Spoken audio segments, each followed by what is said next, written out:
Hello, फेरि पनि म एउटा नयाँ भिडियो लिएर आइरहेको छु। कस्तो लाग्छ कृपया सल्लाह सुझाव दिनुहोला है। म आज नयाँ भिडियो जुन कि आज नेपालबाट आउनुभएको हाम्रो नानी मैयाहरूलाई पार्कतिर घुमाउँदै आज फेरि म्याराथन परेको दिनले गर्दा फेरि म्याराथन देखाउनतिर लगे। फर्स्ट टाइम, तीनजनाकै फर्स्ट टाइम म्याराथन हुनाले मजाले हेरिरहेका छन्।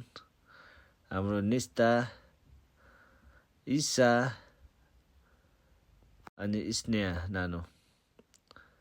निकै भिड, म्याराथनमा निकै भिड थियो। सायद मैले सुने अनुसार 50,000 जनाले यो म्याराथनमा भाग लिनुभएको थियो। जनमध्ये नेपाली 20-25 जना जति हुनुहुन्थ्यो होला।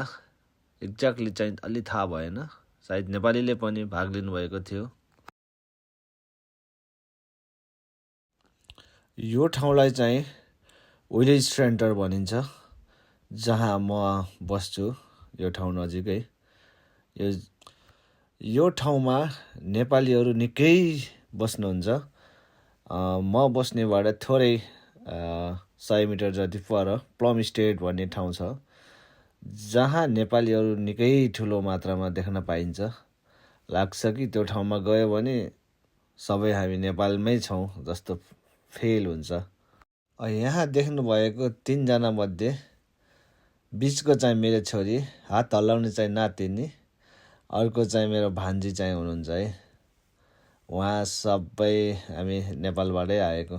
त्यहाँबाट फेरि हामी फर्केर घरतिर आयौँ। फेरि प्लम स्टेट भन्ने ठाउँको माथिपट्टि एउटा चिल्ड्रेन पार्क छ, जहाँ पिङ, स्विमिङ लगायत बास्केटबल, भलिबल खेल्ने सबै ठाउँहरू त्यहाँ देखिन्छ। म चाहिँ भलिबल खेल्न लागेँ। हाम्रो नानीहरू चाहिँ त्यही चिल्ड्रेन पार्कमा रमाउन थाल्नुभयो। म एकछिन भलिबल खेलेर फेरि भिडियोतिर लिन व्यस्त रहेँ। अनि एउटा भिडियो बनाएर हामी त्यहाँबाट फेरि अब साँझ पनि पर्ने बेला भएको हुनाले फेरि घरतिर लाग्यौँ।